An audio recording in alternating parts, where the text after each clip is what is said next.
today I wanted us to talk about episode one of our hottest takes. Okay. So there is a piece of advice that we give a lot, and it's around when you are first applying for a job. People think you're negotiating a job offer when you receive the offer. In fact, negotiations start way earlier than people think, and it can often be at the start when you first submit the online application. One question that they often ask at the bottom says, what are your salary expectations? We often advise people to handle this question in a very specific way. So Gerta and I will get into the reasoning behind why and the common pushback that we get to it. Our first official recording of the podcast that we're tentatively calling Gentle Power. We're still workshopping the name, but Yes, because we have commitment issues. We can't decide on the title except for each other. yeah. I was gonna say, okay. Okay. So I think everything is tentative right now because it's the first episode. But for now, we are considering maybe a roughly 30-minute episode where a third is on personal life stuff, a third is on business. So both a look into the sort of behind the scenes of our business and give a negotiation tip or two. And then the last third could be Alex DJing. So we're gonna, in founder fashion and startup fashion, maybe we'll experiment with different formats and see what lands with people. But then my math brain is like, well, will that be static? Do we need like at least 30 episodes of each version to get or is it 30 viewers? At least 30 viewers. Anyway, if you're really good at math, let me know how to make this static, the experimentation.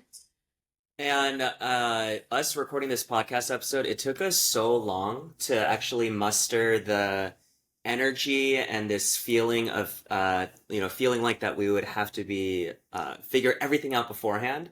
But what actually got us recording this is just saying, let's just do it, Let's just do it. regardless of how bad it is. Yeah. Just start it, because you will learn. We will learn along the way. Like, I just learned right now that I don't know whether to look there or to look at you.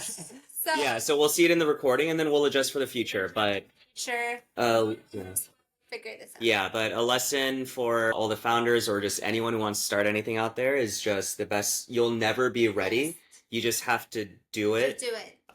Not feeling ready is a prereq for actually starting it, because Yeah. you never actually will feel ready. And then do you want to share about GFF? Because that ties into what you just Yeah, said. and we can go into this more into a future episode, but my life mantra as of the last year and a half, acronym GFF, stands for give fewer.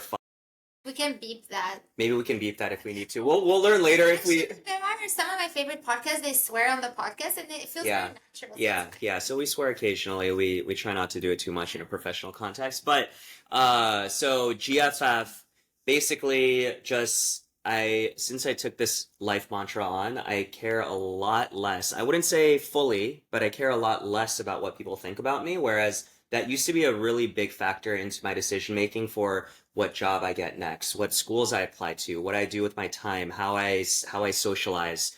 I think we're all constantly bombarded by options where we're trying to figure out it's based on external validation, our decision making oftentimes. So I've decided to care less, or just if I feel cringe about something, I try not to let that be a blocker for me to do something. And for people who don't know you, you are a middle child and always like the peacemaker and always like people pleaser in the best way. So for you to get to a point where your mantra is give fewer, that's huge. Oh, thanks, babe.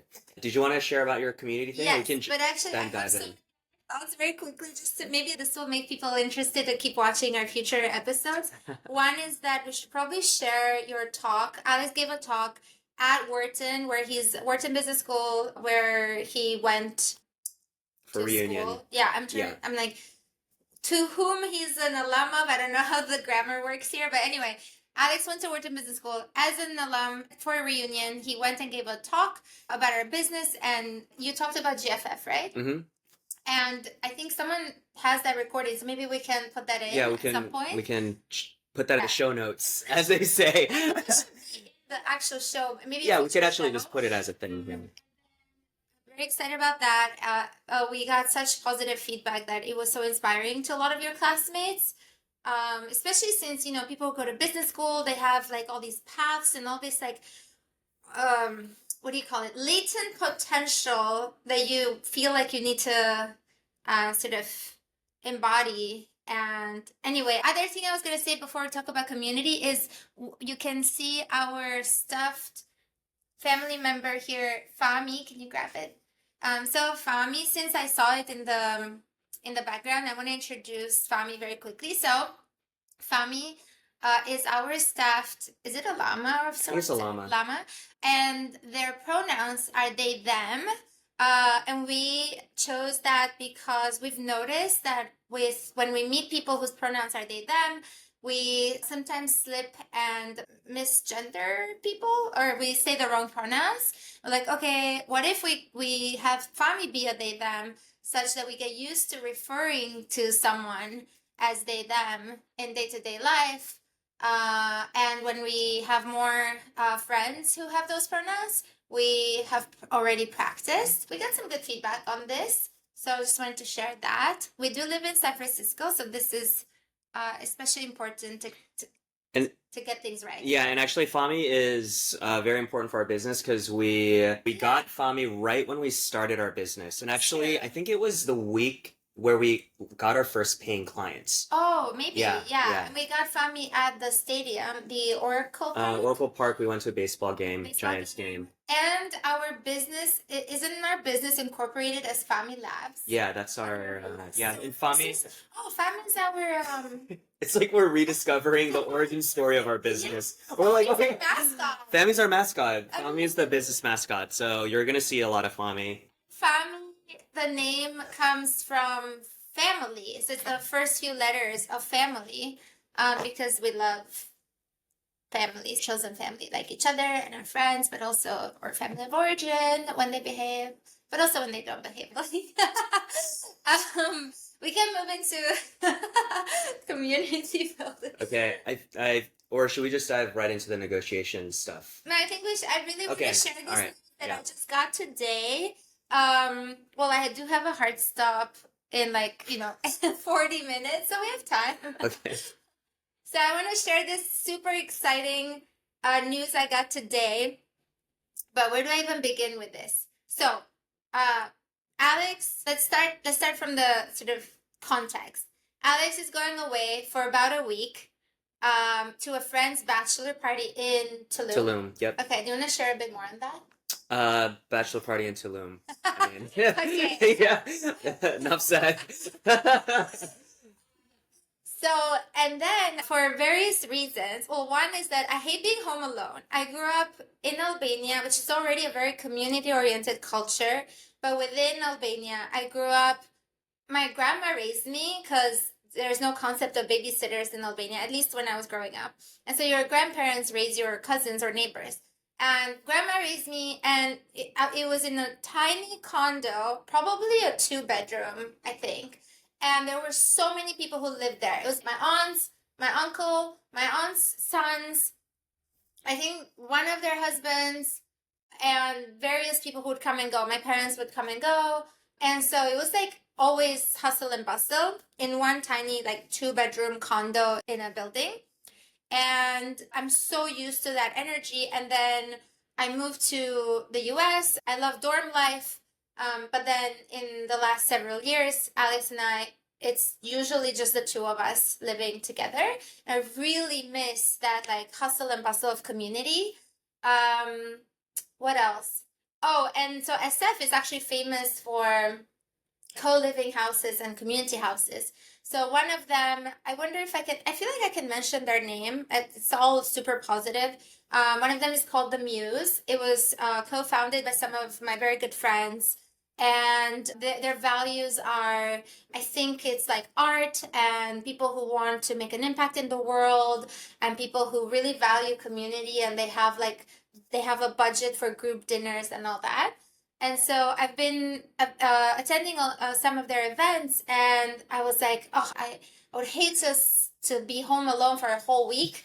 And in SF, because it's such a transitory city, people are always traveling or going skiing in Tahoe, or I don't know, you always have to pencil people in. Even some of my closest friends sometimes like, oh, can we do lunch like on Thursday? And it's like already Thursday, like next Thursday.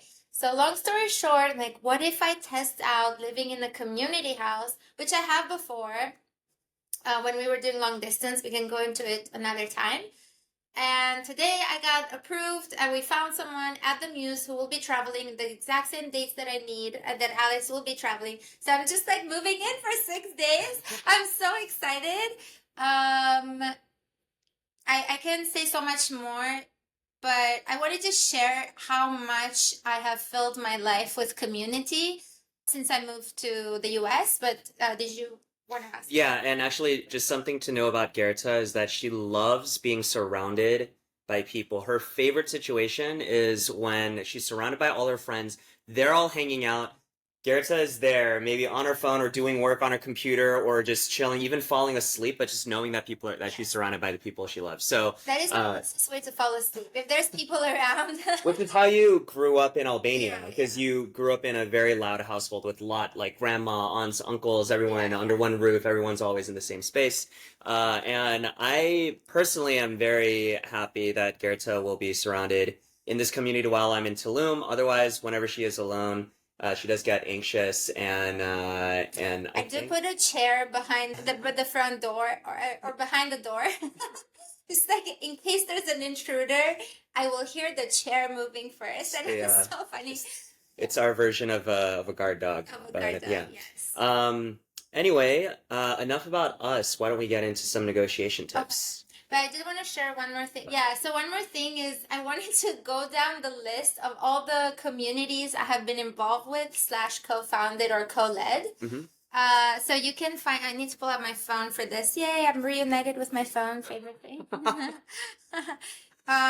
So on my personal website, gerta.me, I have a list of all the ways I've been involved with communities. And even that doesn't include everything. Like, I just remembered I lived in at least one community house called French Ghetto in Cambridge, Massachusetts, when we were doing long distance. If it's still around, I don't know, but I had the best time. Hi, guys.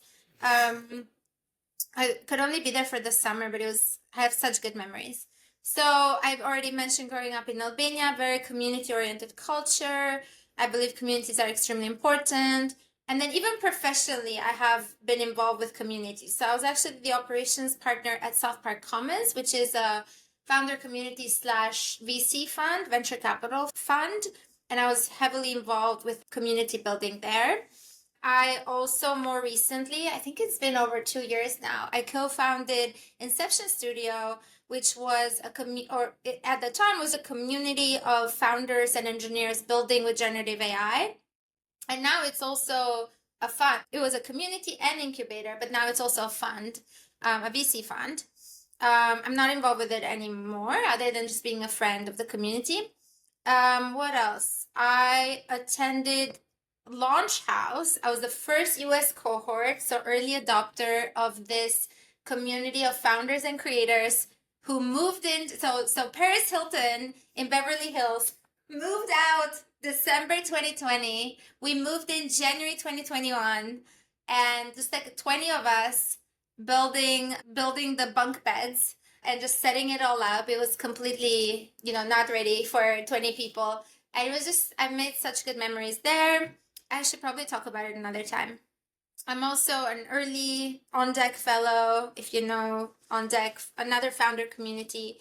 I also, for 2 years, co-led another community, Global Communities San Francisco chapter. The community is called Sandbox. Maybe we need like a full thing on communities.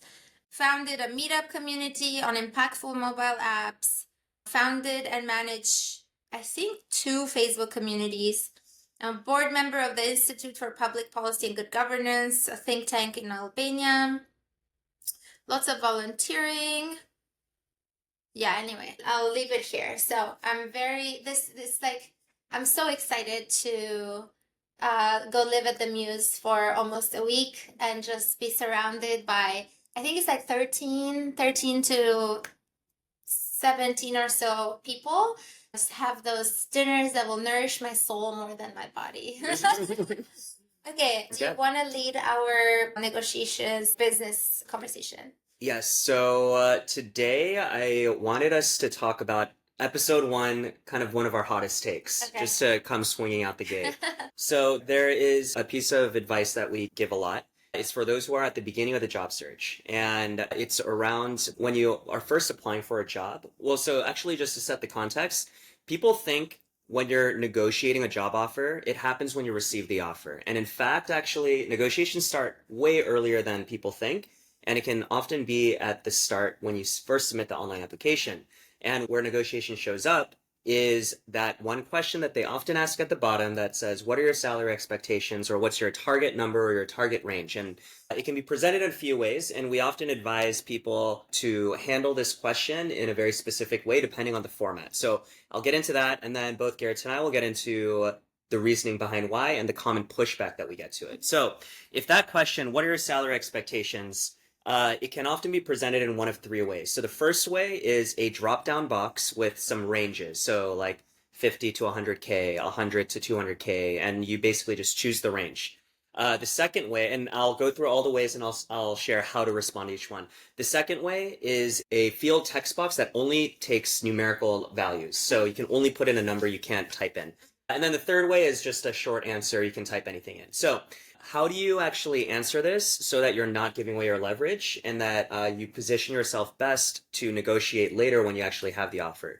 So starting with the first one, which is the drop-down box, essentially your goal here is to not give away information that will be useful to the other side and that won't use against you, I guess. And we don't really want to make it sound like it's adversarial. We approach negotiations from a very positive relationship building collaborative experience, but just for the sake of illustration. So if it's a drop-down box, basically is to not give away information that can be used against you or that is useful for the other side and it won't help you. So you want to signal to them that you're actually not truly answering the question. So the way that you do that with a drop-down is to choose the lowest range where it's actually not realistic that someone would want the lowest range, right? Like if you're a mid-career engineer in SF, you have, let's say, like, I don't know, 5 to 10 years of work experience, and the range is like, my preferred salary is 50 to 100K.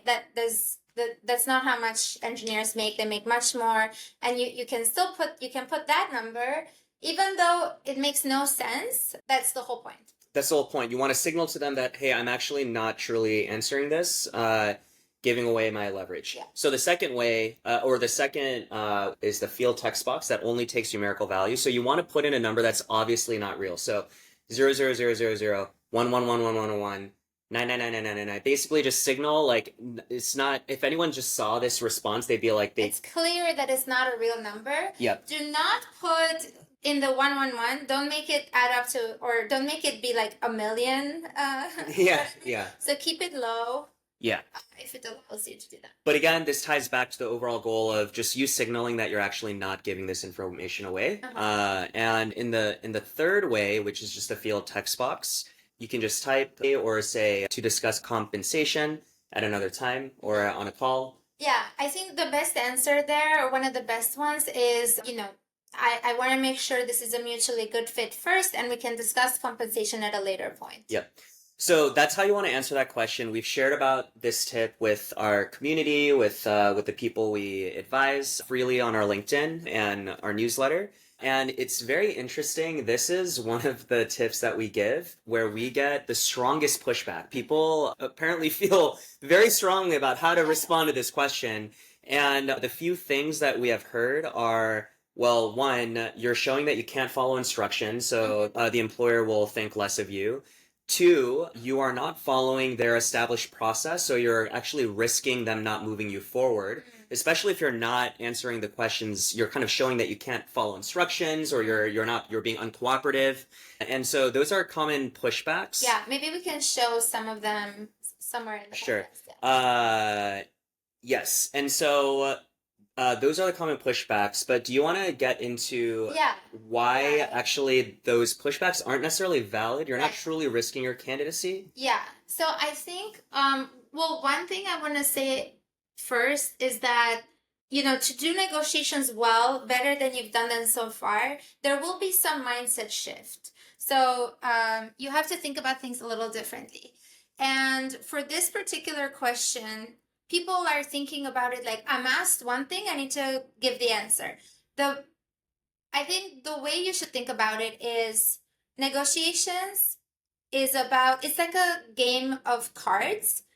We do need to be very collaborative and professional. That is our core value in our company and in what we tell our clients to do.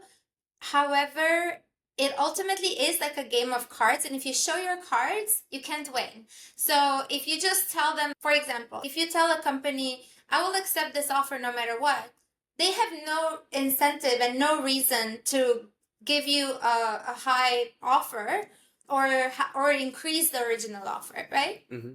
So I hope we agree that some things you don't want to share.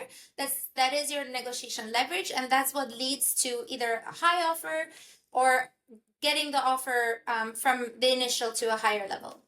And so with this question, it's actually the way to reframe it in your mind is to think of it as a bit of an unfair question. So I think that's what helps a lot of our clients when we tell them like, hey, do it this way, they're like, oh, but I'm gonna seem uncooperative. And then we say, listen, this is actually an unfair question. They're literally asking you to show them one of your cards, which is what's your preferred salary. Once you share your preferred salary, you've given away some leverage. And maybe we can go into why that is at a later point because it takes a bit more explaining. But think of it as they're asking me an unfair question. What's your preferred salary? That is like showing them at least one of my cards. The least you can do is not show your card. You don't have to not apply altogether. You don't have to react negatively or anything like that. The least you can do, it's a fair thing to do, is just not show your card. And so how do you do that? Is what Alex said. So like if it's an open field, say, let's discuss this a later time. If it's, so you don't give away that number. And actually this has been pretty convincing to a lot of people. I haven't received much pushback beyond this. Yeah. And in fact, you actually share this a lot in the Q&As that you do and the talks that you do. So in many states, it's illegal for a company to ask about your compensation history, mm-hmm. right? And so there are lawmakers and there are people out there who have advocated for you to put into legislation for you to not have to share useful information to employers, right. but information that can be used against you. Right. There are people who fought for you to not have to share this, to actually make it easier for you as a job seeker when you're navigating these negotiations. So don't freely give that information away. You want to continue to protect that card. And we can go in later about why that information is very useful for you to protect, but not for you to deflect sharing with the company when they ask for it. Awesome. And I think we can wrap it up here. Actually, I did want to add a couple more things. Yes. So the other pushback that we have gotten to this piece of advice we give is, well, aren't you showing the employer that you're being uncooperative, or you can't follow instructions, you're just making yourself look bad. Mm-hmm. And it might affect your offer. It might not just even affect your offer, but there are some people who have said that there's recruiting software or HR software that people use that you just won't even be considered. You'll just be cut from even being moved forward. So a few things to say about this. One is, first of all, when you are in the job search, you should always be applying to multiple roles. It's just good job search hygiene. You should never just apply for one role at a time. First of all, it's not very efficient. You're going to be stretching out your entire job search for a while. From a negotiations perspective, you want to be applying to multiple places because then you can use each of those offers or opportunities as leverage against one another. So you should always be applying to multiple jobs. That de-risks, if there will always be some that fall through, others that surprisingly move forward. You never know. It's a numbers game. It's a numbers game. Shots on goal. So you should be applying for multiple jobs, but at the same time, for a company, it's very rare that they will, especially up front, make the decision to throw your candidacy out the window just because of a single salary question that you put in your application. So they themselves look at every candidate holistically. What's their past experience? What other companies have they worked at? Okay, also, what is their salary? It's rare for them to in even software today actually takes in a candidate's holistic application and their strengths to kind of go into that equation of should we move them forward or not. So that one question is not going to completely doom your candidacy, but then you as a candidate, you should also be doing the right things in your job search, such as crafting a good narrative to really show why you're a good fit for the role. In the putting in a lot of thought towards your resume and your cover letter, speaking to the job requirement. So you should be doing all of these things so that a single question isn't going to feel like a risk on whether you move forward or not. Yeah, and I have a few thoughts on that. One is make sure that your resume and cover letter mirror the language of the job description, because a lot of these software that filter through resumes or applications, they look at how closely your experience matches to the job description, and the more you mirror that language, obviously assuming it's true. So calling things a certain way in the way that the job description has called them. So do that. The second piece is this is very critical, especially in the current hiring environment. One of the best ways, if not the best way to get interviews, is to have people refer you internally at those companies. And if you don't have people that you know at the companies you're interested in working at, you need to network or even reach out to them on LinkedIn or elsewhere. So we can go more into that another time. But And then the third piece is that when you put in the zeros or the ones, there's still some, what is that expression? Plausible deniability, right? Where it's not necessary, maybe you mistyped something. So it would be like, it would be strange if they immediately assume that you're trying to game the system. They could also just see like a bunch of zeros, like, oh, maybe they missed a one or a bunch, So there's still some plausible deniability where it's not necessary that they will throw out your application just from that one question, like Alex said. Yep. And the final thing I'll say on this, and then we can wrap this up, is I remember very specifically someone responded to this advice that I'd given and said, you're showing that you can't follow instructions, so I wouldn't hire you because of the way that you answer this. So, I mean, I get that, but then my response to that is there is value in showing that you can follow instructions, but there's also value in you demonstrating that you're someone who won't just freely give away leverage. You are a creative thinker eventually as you start negotiating, then coming up with win-win solutions that actually makes everyone better off. It demonstrates that you have strong business acumen. You'll probably then be a very competent employee who can work well with others. Maybe you will negotiate that way with clients or customers on behalf of your company. There's also so much value in actually showing that you're just not going to give away information because you were asked for it, regardless of who it is. Think about that, and we've found that when it comes to negotiations, a lot of people have very specific assumptions, and a lot of these assumptions, if you kind of really go back to you asked the 5 whys, it's really rooted in like the employers having kind of established the norms and this is actually how it is. And so we're often, as job seekers, navigating an environment that there are disadvantages for us because the norm is such that everyone believes the employers have all the leverage. But that's actually not the case. Right. You as a job candidate, there are many ways that you can actually create and build leverage for yourself and maximize your compensation. Yeah, and this is why this work is so rewarding to us. It's because the way we think about it is that companies have lawyers, have advisors, have investors, have consultants, even the smallest stage startup. They have access to Gerta, the fundraising platform, where it also has like salary data. You can buy for a relatively cheap as a company, a module within Gerta where you can see salary data. And even as the earliest stage startup, like pre-seed or seed, you have advisors, you have investors, you have a good network of many people. And so companies are so well equipped to have all this leverage against you as a job seeker. Of course, you have your own network as well, but not as much as a company. And so for us, this work is so rewarding because we like to even the playing field and help people realize that they do have power and leverage and they can do much better than what they're offered.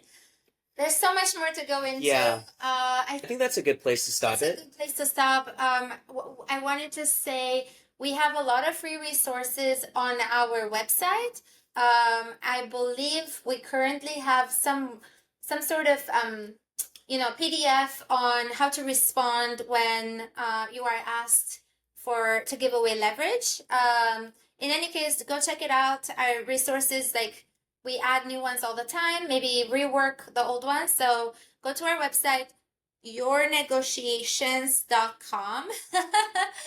and find our free resources there. Sign up for our newsletter. We send negotiation tips every week. And we also post almost daily on LinkedIn as well. So Yes. a lot of free content. We'll make sure that's in the show notes, the links to that, so you can easily find and continue to get more negotiations, advice, and tips from us. But with that said, I think that wraps up our first episode, which we are so excited that we finally did. Yes. And there's many more to come. Any final Well, thoughts? final thought was my vision was to now grab the laptop, bring it to the bedroom where you would be DJing a set for at least 10 minutes. But maybe we can stitch that in. Yes, and people might be wondering, wait, what? That is quite a pivot. DJs on the side as a hobby, which might turn into more. We'll see. And he is an incredible DJ, now very well known in the local SF scene and beyond. As my manager, she's pitching me quite well. Yeah. And social media manager. So long story short, we haven't seen this in other podcasts where like you have some personal life, some like business. Whatever the topic is. Yeah, topic is personal life, business, and DJing. So as part of our experiment, I think we should do that at some point. But today we just wanted to ship an unfinished product as soon as possible. Yeah. So newsletter, website. We might stitch in some DJing later. Yeah, and if anyone out there feels very strongly about it, you should absolutely do it, or like don't do it. No, we want to hear from you. I was gonna say I plan to not read the comments ever. That's good. Maybe they'll go through you. Okay, I can filter it, or we can filter it with one of our assistants or something. Yeah. Like, who is that? How do you say it in English? Like Odysseus or Odysseus? Yeah. Who had his shipmen like put wax in their ears so they don't hear the sirens. Yeah. I feel like reading comments sometimes it can be nerve-wracking. Yeah. So anyway, I plan to not read the comments. We'll see how that goes. Okay. But also through our website, you're able to contact us as well. All the information is there. Yes. yournegotiations.com. Negotiations is plural. Sorry. Yes. All right. Okay. With that said, we'll see you all again very soon. Thanks. Bye.